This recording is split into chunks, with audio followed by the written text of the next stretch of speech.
Jada, any chance you could get the audio behind you turned off, like the radio or whatever, television or Oh, whatever? yeah, sure. I could get All right. get As soon as you're ready, you can begin, okay? my second. So.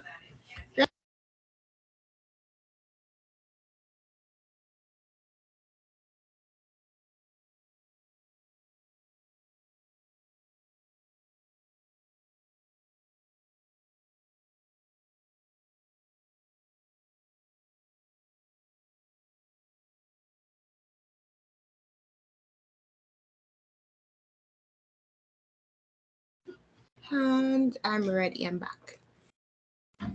So, to share the screen. You already shared, Right, good. right? So you can begin now. So, good afternoon, class and Sue. Today, we are present me together with Kalisha, Alara, and Jada Broom. We are going to present on what is integrity and moral purpose. This is all taken from the leadership book on under chapter 6. So, our main objective we focus on today is how it is we create and sustain ethical and organizational environments. Secondly, an analysis of the moral dimensions of transforming leadership theory. The third point we are going to look at is the examination of the ethical influence that participants have on their organizations through behavior modeling. And what does it take to create an ethical organization? We have to ask ourselves this as we go forward. To first address this, we need to look at the relationship leadership model. What is the relationship leadership model? Well, its components consist of inclusiveness, purposefulness, process orientation, empowering, and most importantly, being ethical. Right? It encourages others to use their their leadership that is driven by values, standards, and that are good and moral in nature. So to look and define further on leading with ethics, we are going to look at the ethical dilemma. More importantly, as we are a class generally focused on business and healthcare programs, we are going to look at how it relates or how it comes up in environments of managerial and healthcare positions. An ethical dilemma usually arises when there is an internal conflict between individual values or principles versus an organization's standard. So, I'm going to show you a video right now. Hope I don't get any difficulties. Of some scenarios, right? By the way, I made this video and tell me how it goes. First time. Yes. I'm gonna put on the music.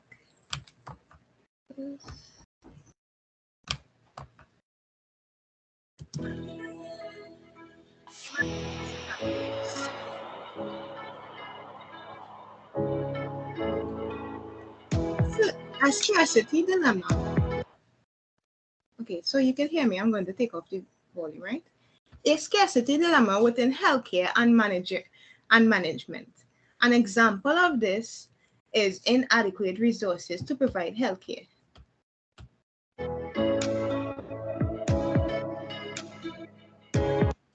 Sorry. Ooh, sorry.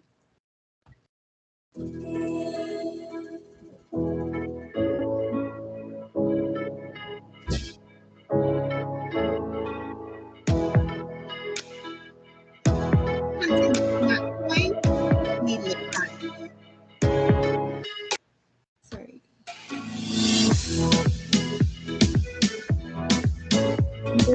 nurse may be, we look at this particular scenario where a nurse may be facing situations that require them to determine which patient needs supplies or treatment more than another.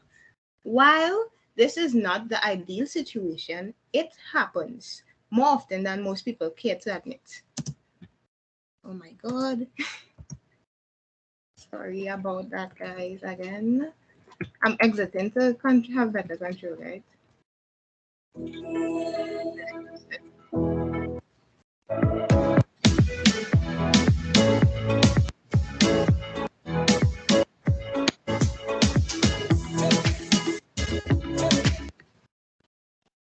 In this scenario, there's Nurse Judy.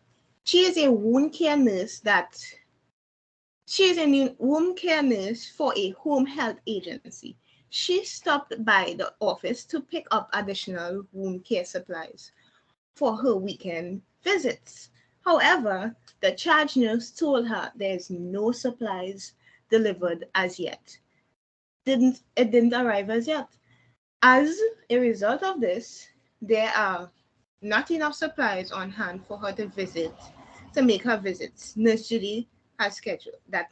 Nurse Judy has scheduled. Sorry. So, sorry again.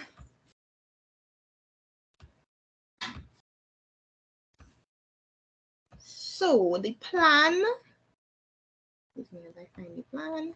So the plan is, in this situation, requires Miss Nurse Judy to use her triaging skills to determine which patients, if any, could safely have their orders changed or amended. The nurse should review nurse notes and get a report from the last person who saw the clients from whom she is scheduled to give a weekend care. If any patient has a wound that is resolved, improving, or can change their reports, she would speak to the nurse supervisor, primary care provider, or physician on on on call to determine if orders can change. By doing this, the nurse may now have enough supplies to care for patient who is required wound care services immediately. Again with this. All right, so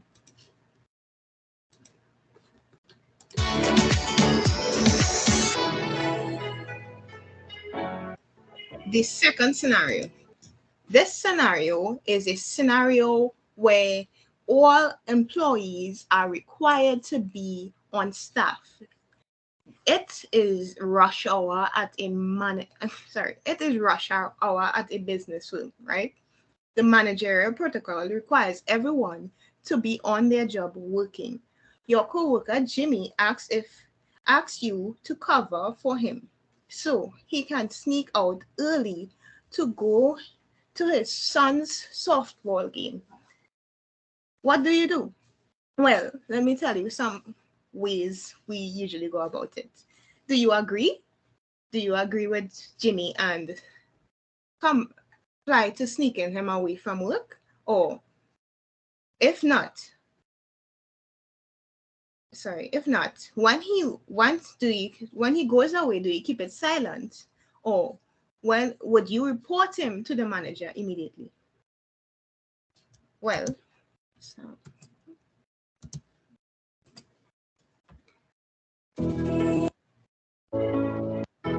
well, when considering our responses, we should consider the outcomes of them.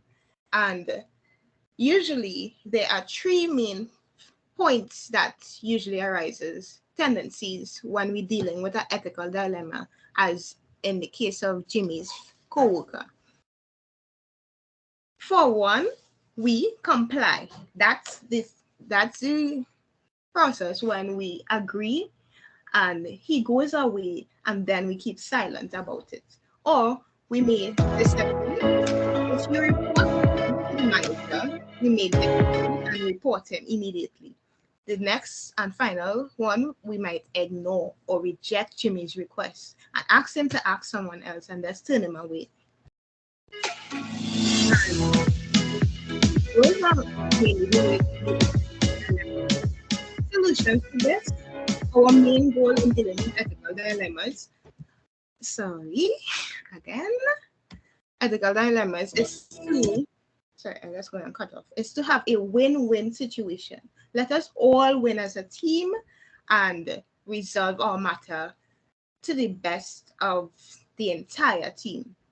Now I'm passing you on to Kalisha to present on this slide. Creating and sustaining an ethical organization. The organization's mission, or common purpose should have the driving force for identifying its values. Everyone should be able to identify and operate from a shared set of core values that guide the organization's activities, actions, and decisions. Employees must be empowered to hold each other accountable, participate in moral talk, and work together to sustain an ethical environment. Unethical behavior should be addressed. Now, I would like to pose the class with a situation, and I want to know how you would respond. So if you are in a situation where you saw your friend stealing from a company you both work for, what would you do? Would you report it to the boss, or would you leave it alone and say nothing just because it's your best friend? Anybody would like to respond?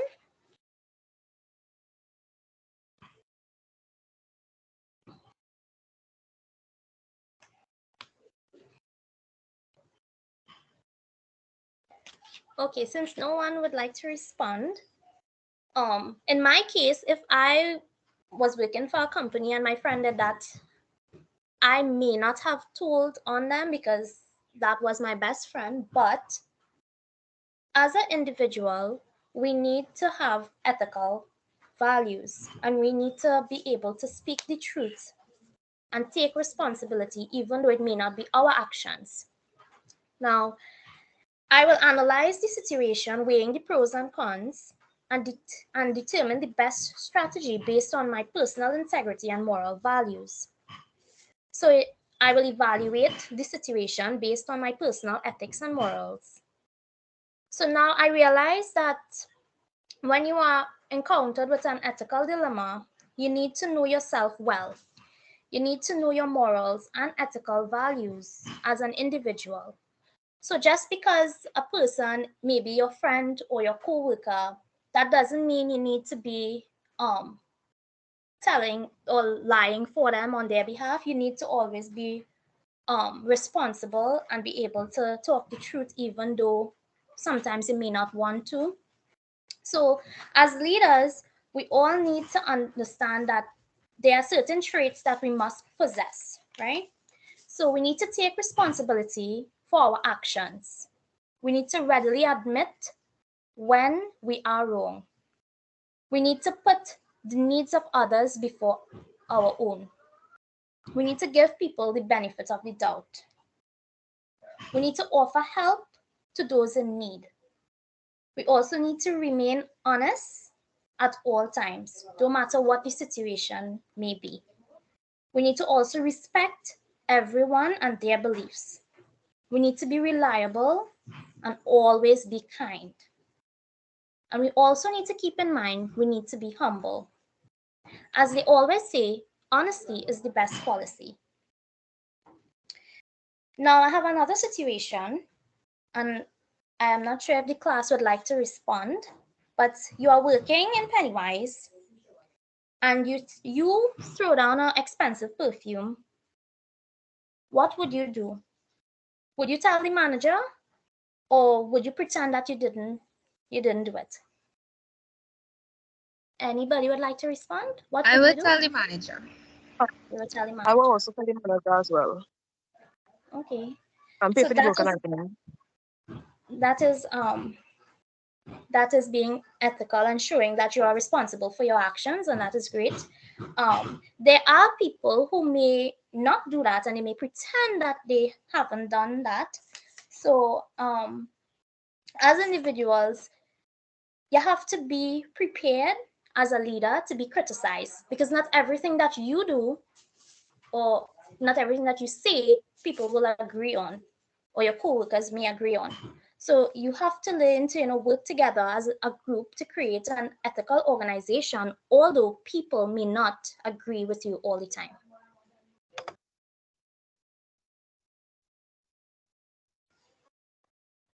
Next slide, Jada. So there are 4 qualities of established ethical environment that we all need to pay attention to. So the first one is integrity. So having a high degree of integrity to stand up for your personal and professional ethics. So no matter what position you are in, no matter what situation you are in, you need to have integrity and stand up for your personal ethics. Don't matter what the situation is. You need to be able to have an open mind to all situations, being able to see situations from other people's perspectives and being empathetic. We also need to have critical thinking skills. So you have to be able to think critically and analyze and convey the ethical components of a problem or dilemma. You also need to contribute. You need to contribute to either the group or the organization that you are within. These 4 qualities are used in leadership to help create an ethical organization. Considering the concerns and beliefs in decision making is an example of an ethical environment.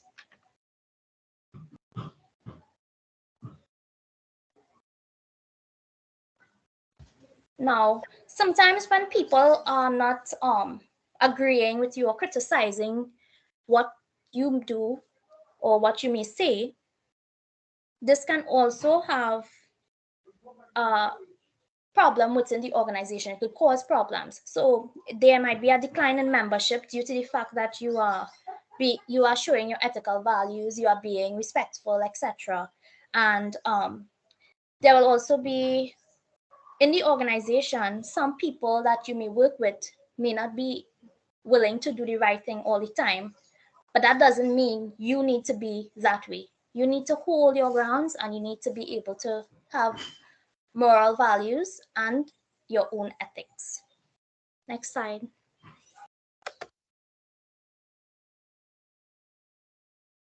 Okay, you all hearing me, right? So the main goal is to lead with integrity. What is leading with integrity, you might ask, or the purpose of it is that mainly there's this, the adherence to moral code or the state of being unimpaired and the condition of undivided or being complete. The main purpose of integrity is for us as individuals to gain trust in our leaders and in our colleagues as a whole team. We are dependable, and we are whole to ourselves. We hold to ourselves accountable for our actions. This assures that we become role models for others to follow. Passing it to Kalisha. What are the moral values of integrity? The moral values of integrity are understanding, accepting, and choosing to live in accordance with one's principles, which include honesty, fairness, and decency. A person of integrity will consistently demonstrate good character by being free of corruption and hypocrisy. Assumptions about ethical integrity leadership.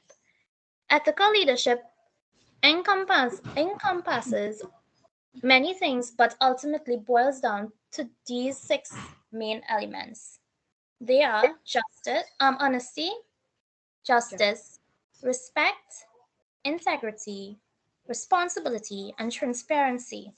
Now, as individuals, your ability to maintain professional integrity in the workplace has a powerful impact on your productivity, performance, and reputation.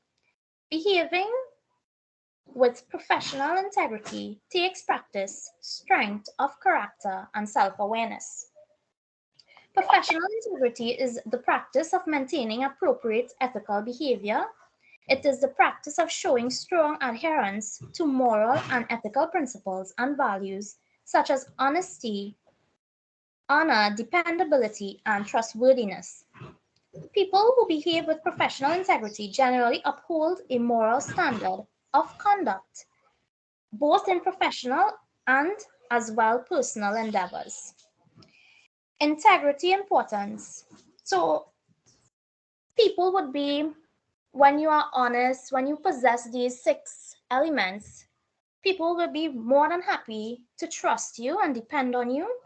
The employee satisfaction, they will be, they would be pleased with how you work within the organization you work in, and your reputation, people will trust you.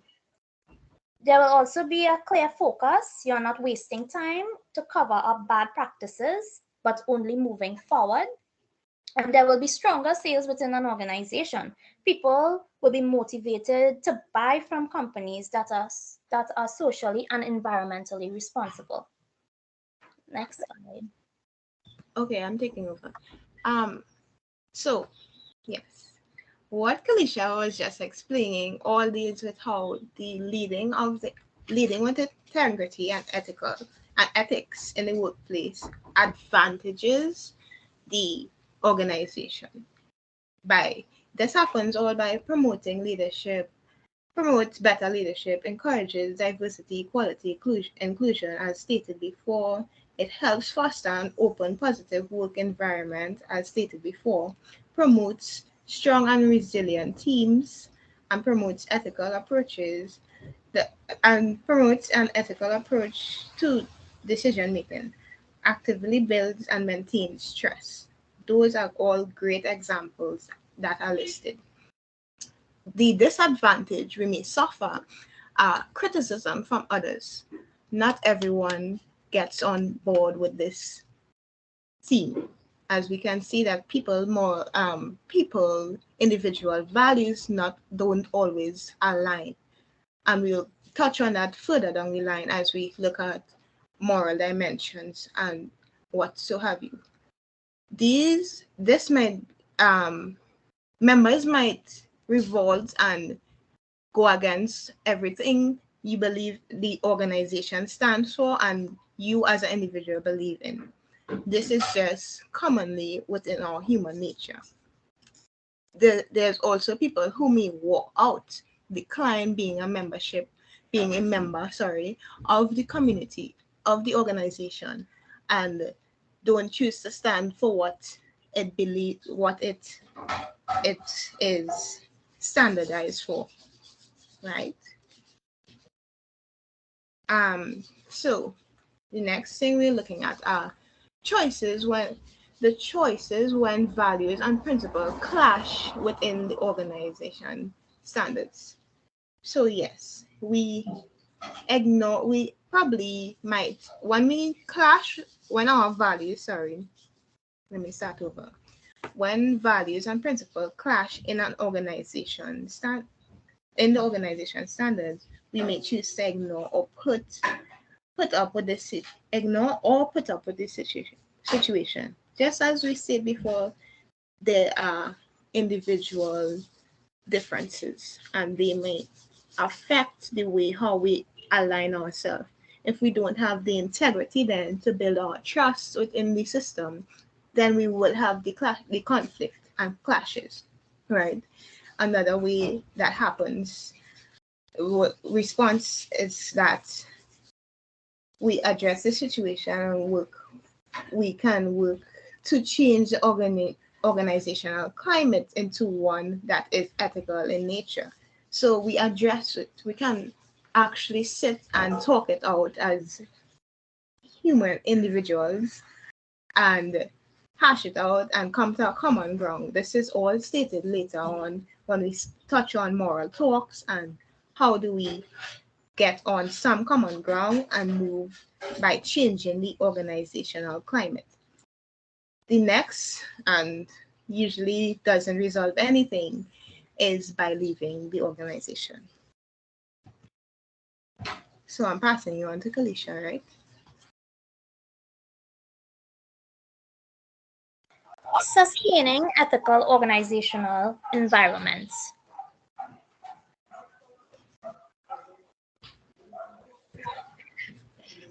So there's something called bad or toxic leaders. So bad and toxic leaders consistently use dysfunctional behaviors to deceive, intimidate, or unfairly punish others to get what they want for themselves.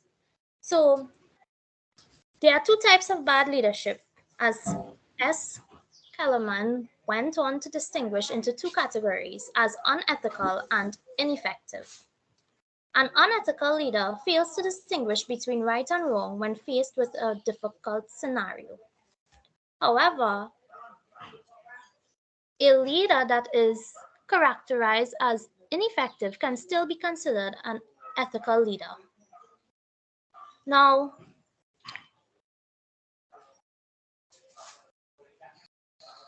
so some of the qualities of toxic leaders will be arrogance, lack of empathy, inability to take criticism, impatience, intolerance, poor performance, and practice humility.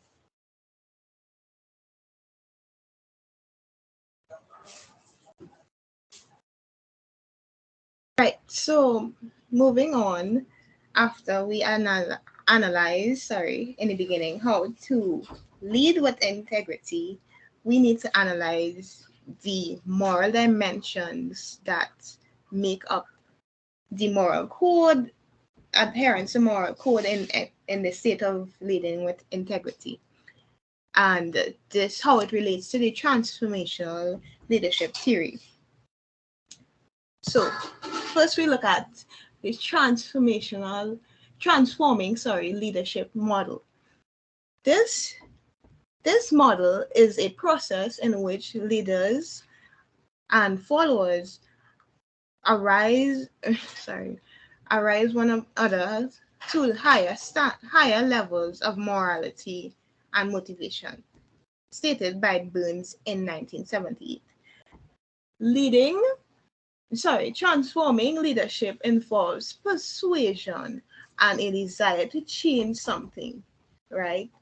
The multi-directional influence relationship between leaders and participants, stated by Ross in 1991. All of this defines quite literally what transforming leadership model represents. The other qualities are values or ideals such as peace, justice, fairness, liberty, equality, opportunity, and people's general welfare are expressed by transformational leadership.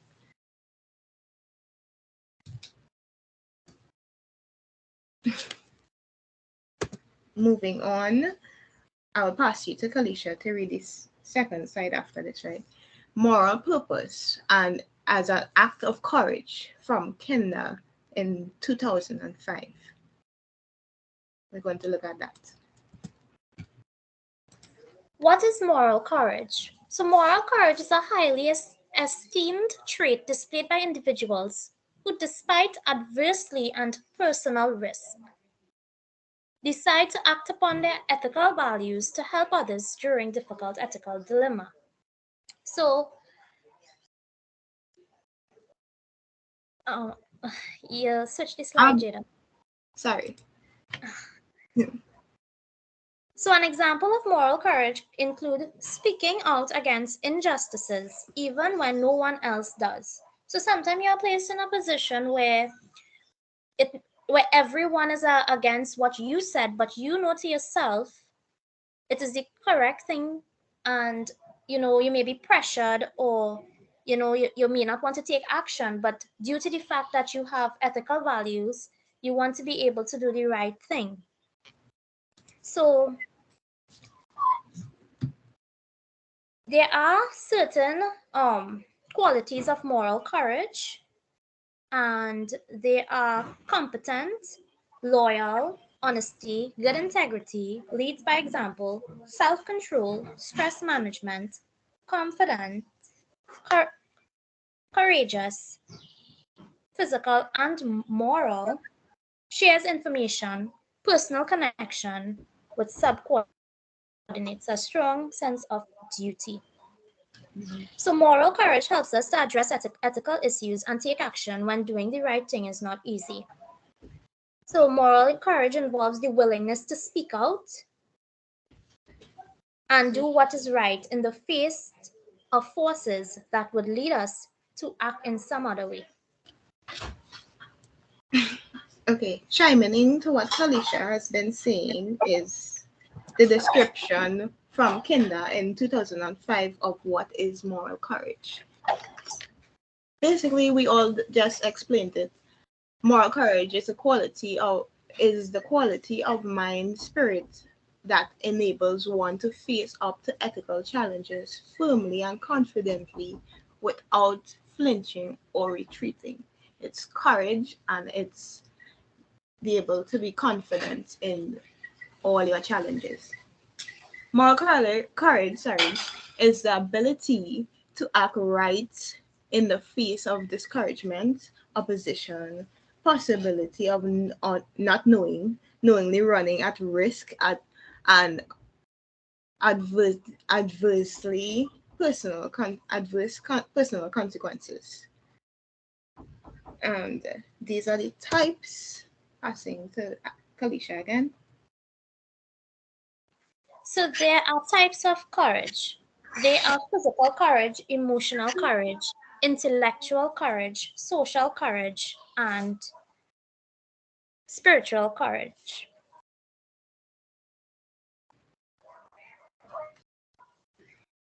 Okay, so earlier we spoke of ethics, and this is where ethics, integrity, and morals come into play and join together as one. So, to first define the differences or distinguish the differences between ethics, we have this little diagram here of what is ethics versus morals. And ethics fall under reasoning involvement, and beyond rules, usually considering the whole entire group and the survival of the society. Morals can be defined as adhering to what is described, hard and fast rules, and relative to society or culture. For the survival of the individual, it's for the survival of the individual, right? So morals has to do with individuality, and ethics has to do with the society, survival of the society. So when we work with integrity, it joins them both together. So we consider the morals of a person being, and then we consider the ethics as the entire society and the betterment of merging both of them together, right? And then we would have to look at moral talks. That is when the leaders and participants can use moral talk to influence others carefully, considering the perspectives and positions on issues. It can be used as a type of modeling influence, and we will get to that in a second. When the dialogue is used to identify problems, consider issues, advocate, and criticize policies. This is what all and justify and explain decisions. This was all stated by Bird and Waters in 1989 and Pollock in 1989. This is when we have a moral talk. I'm passing you on to Kalisha. An examination of ethical influences that participants have on their organizations through behavior modeling. Behavior modeling, well, what is it? Behavior modeling is a component of the society, of the social, sorry, a component of the social learning theory. It is, as states, that people unavoidably learn things when they see or experience a person. A person would function as a behavioral model for others by exhibiting specific behaviors that needs to be intimidated. Sorry. I'm passing to Kalisha.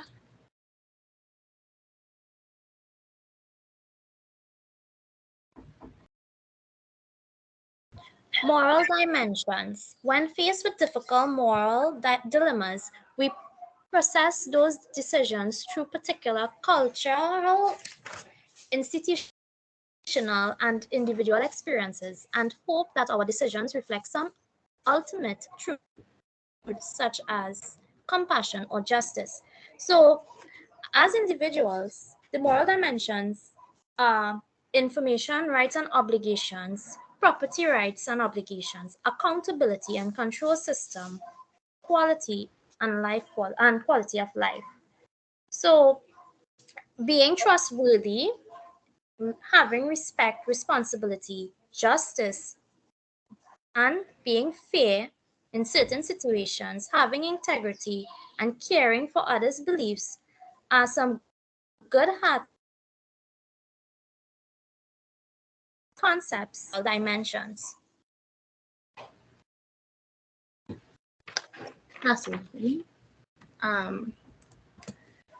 So the moral dimensions continued, sorry, is when the leadership model, the transformational leadership model reaches, sorry,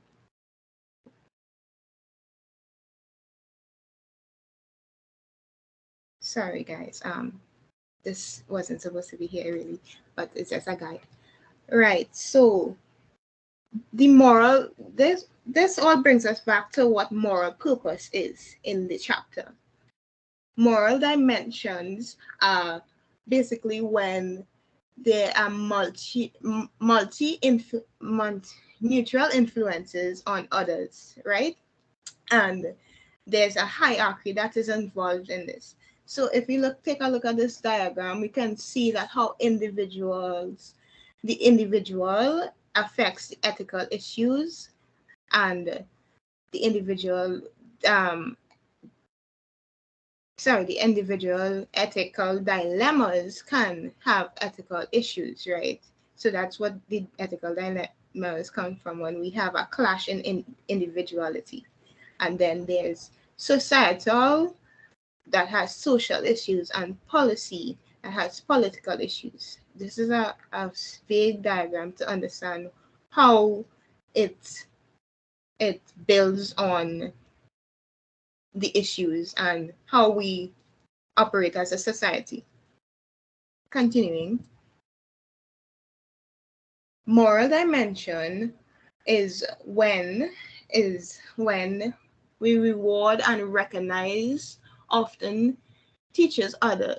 There's a reward and a recognition that often teaches others about what is acceptable and unacceptable behavior within an organization, creating rewards and recognition for members who help sustain ethical environments by taking risks to do the right thing is a powerful way to publicly acknowledge and promote ethical behavior. This is a diagram that also looks at the opposing factors, the opposing way we address moral dimension, and that is by punishment and taking away or trying to discourage an immoral activity. So we have the starting from punishment and obedience stage, and the exchange stage or stage of ego, and then there's the good boy, good girl stage, and the stage of law and order, and stage of societal contract, where we conform to the laws that is already stated, and we're already contractually obliged to it, and states of universal principles. That means the common norm, right? And right, I think this is where we leave you. And before we go to asking any questions, we would like you to look at this video.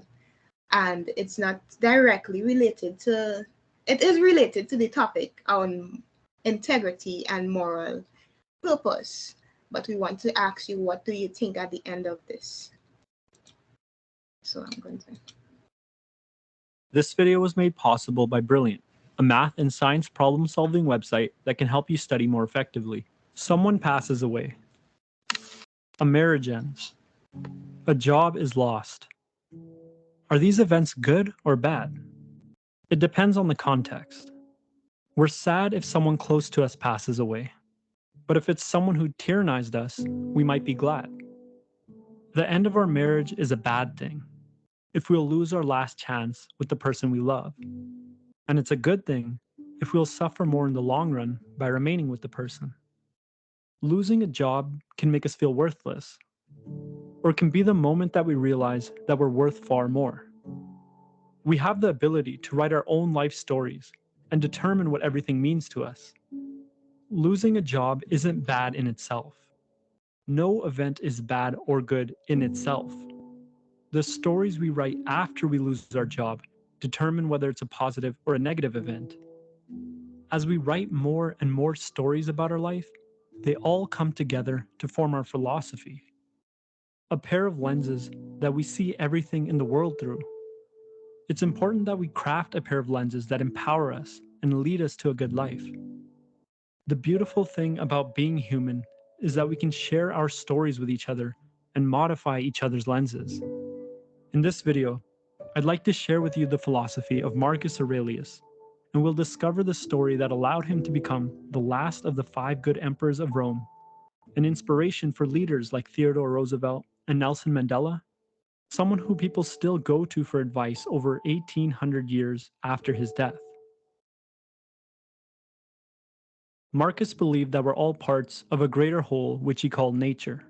You can think of it like a giant organism that we're all tiny pieces of. We're like the fingers on a hand of a body. And just like the fingers of a hand work together to serve the body, Marcus believed that all organisms were meant to work together to serve nature. As a small piece of this larger body, we can control our own perceptions and actions. We can control what we do, but we can't control what happens to us. Marcus believed that nature had its own goals, and it was up to us to find these goals and live in accordance with them. A finger that doesn't serve the body is unnatural. All the parts of a body need to be harmonized to serve the goals of the whole body. For Marcus, a good life is one that's lived in accordance with nature. With this worldview in mind, he believed that we needed mainly 2 virtues to live a good life: justice and piety. Justice is when a finger cooperates with other fingers and does what's good for the whole body. It's about focusing on what's in our control and doing what's good for society. Think about all of the great ideas and technology that you have access to. Most of them came from someone other than yourself. Someone sacrificed their time and energy to bring something new into the world and share it with us. Life is a lot better and richer when we cooperate. Marcus believed that what's good for the body is good for the finger, or what's good for the society is ultimately what's good for the individual. On the other hand, an unjust person acts selfishly. They're a finger that sabotages the body without realizing they're attached to it. Helping one another is in accordance with nature, and harming one another is not. This view of justice helped Marcus avoid getting angry with others. It oriented him towards being cooperative and understanding. He realized that being negative towards others would ultimately just harm himself. We're 2 parts of the same whole. On the other hand, how good could a relationship, a home, or a society get if everyone shared new ideas, technology, and invested their energy for the good of one another? How good could the world get if we acted justly? Piety is when the finger realizes that it can't control other fingers, and the whole body has its own goals. The finger can't always control what happens to it. Even though we may set out to serve others, there's no guarantee that they'll let us or that they'll serve us back. There's no guarantee that things will unfold how we expect them to, or that others will live justly. Marcus, like most Stoics, encourages us to love our fate. The whole body is smarter than the finger. Whatever happens to us was meant to happen as a part of the web of cause and effect. For Marcus, our only duty is to hold ourselves accountable for our own actions and do what's in our power to serve the common good. This view of piety allowed him to endure hardship. No matter what happened to him, he did whatever was in his power to do. And for everything that wasn't, he trusted the will of nature. With the concepts of nature, justice, and piety in mind, we can see Marcus's solution for a good life. Serve the common good and love all that happens to you. Like most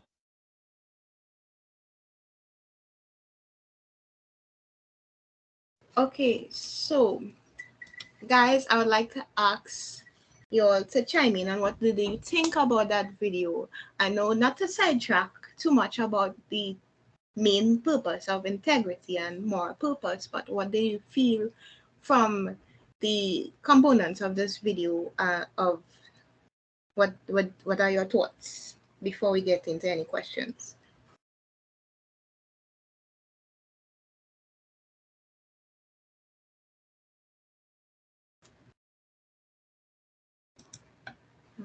Okay.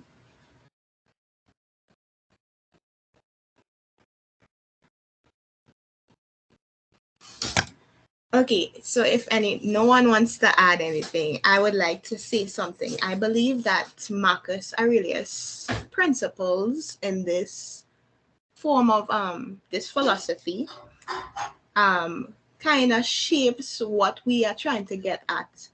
And that the society, when he gave the analogy of the hand, that the hand and fingers are supposed to work together. And there's ways that the fingers can help the body or harm the body without realizing the effect it has on each other. And there's two ways to go about it, as there's two ways to go about living inside of an operating inside of organization. You could either help each other and serve the common good, or work against each other and hurt each other. Or the other hand he was speaking of is that we must learn to love our feet. We cannot control the other fingers. Like if we are in the individual thumb finger, we cannot control what the pinky finger does. If it harms the body, we have to love our feet and learn to be able to continue choosing between the thin line of serving the body for the common good or serving it, working against the body. So now I'll open the floor for any questioning or anything like that, or any remarks from Kalisha.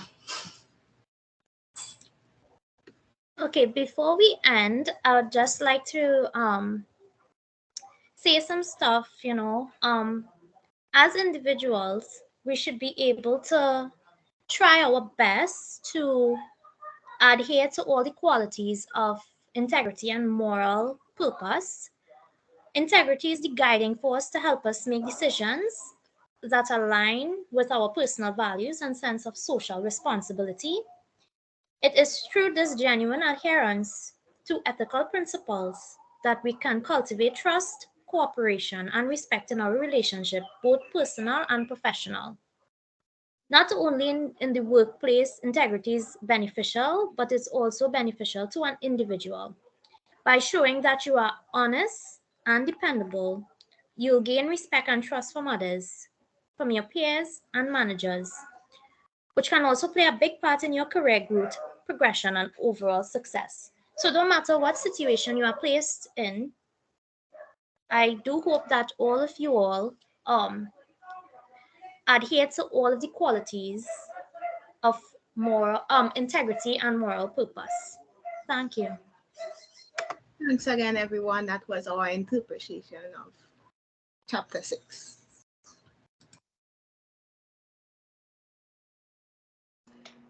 All right, if there are no questions, I'm going to pause the recording.